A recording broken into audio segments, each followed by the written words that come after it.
1000 ரூபாய் கொடுத்தோம், 1000 ரூபாய் கொடுத்தோம், வந்துருச்சா? இதை தவிர ஐயா ஸ்டாலினும் தம்பி உதயநிதியும் ஏதாவது பேசி பார்த்திருக்கீங்களா?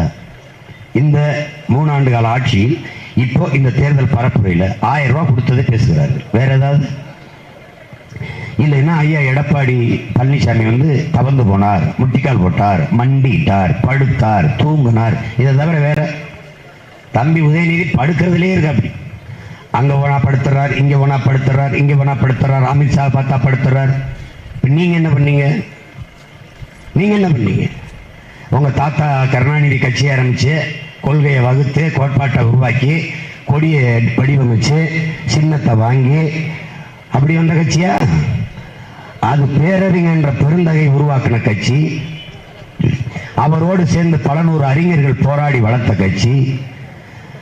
அவர் கெடுவாய்ப்பாக அவர் இறந்து போக கட்சி, ஆட்சி, கொடி, சின்னம், பதவி அப்படியே உங்ககிட்ட வந்துச்சு.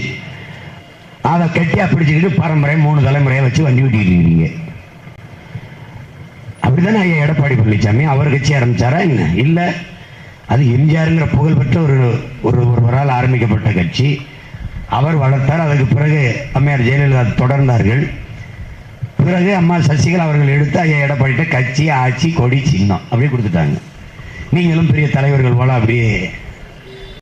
இந்த அண்ணாமலைங்கிற ஒருத்தர் தம்பி, அவர் ஏதோ நட்டு வளர்த்து உரம் போட்டு தண்ணி ஊற்றின மாதிரியே. அது பல ஆண்டுகளா இருக்கு. அடிமை இந்தியாவில் இருந்து அந்த அமைப்புகள் இருக்கு, சங் பரிவார், RSS எல்லாம். அது அப்புறம் பாரதிய ஜனதா என்ற அரசியல் கட்சியா வந்துச்சு. அந்த கட்சியில பல முறை அதிகாரத்தில் இருந்திருக்கிறாங்க, எதிர்கட்சியா இருந்திருக்கிறாங்க, பல மாநிலங்களை ஆண்டிருக்காங்க. அதுல நீ அந்த கட்டடத்துல நீ ஒரு ஓரத்தில் இருக்க ஒரு செங்கல்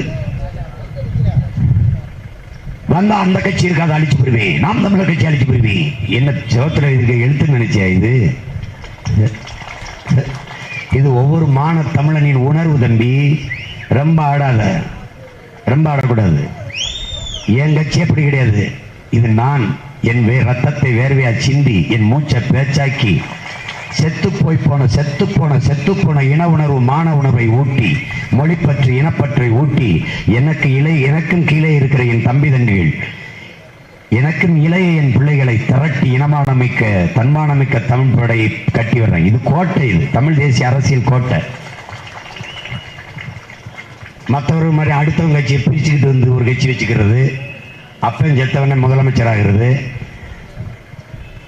கங்காரு குட்டிகள் அல்ல வயிற்றிலே தொங்கிக்கிட்டு வர்றதுக்கு. இது புலிக்குட்டி பிறந்து விழுந்தவன வேட்டை கிளம்பும்.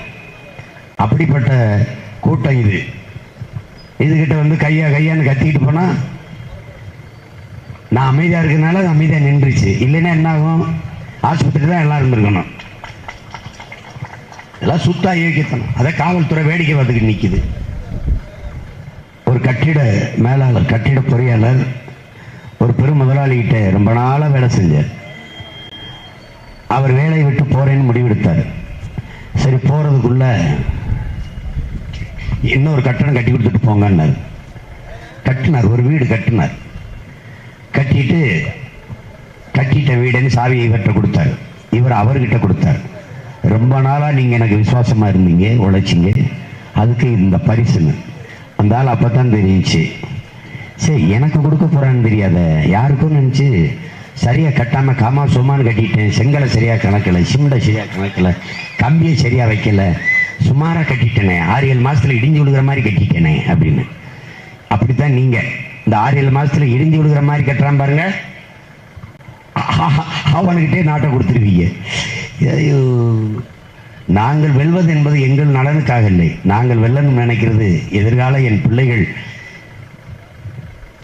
சரியான கல்வி, சரியான மருத்துவம், நல்ல குடிநீர் பெற்று, படித்த கல்விக்கேற்ற வேலையை பெற்று பெருமையோடு வாழணும்.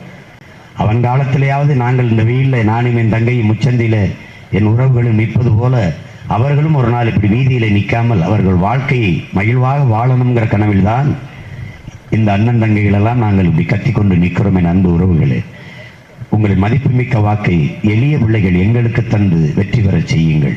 எங்களின் வெற்றி உங்களின் வெற்றி. புரட்சி எப்போதும் வெல்லும். எங்கள் வெற்றி அதை சொல்லும். இலக்கு ஒன்றுதான், இனத்தின் விடுதலை. இனம் ஒன்றாவோம், இலக்கை வென்றாவோம். நாம் தமிழர்.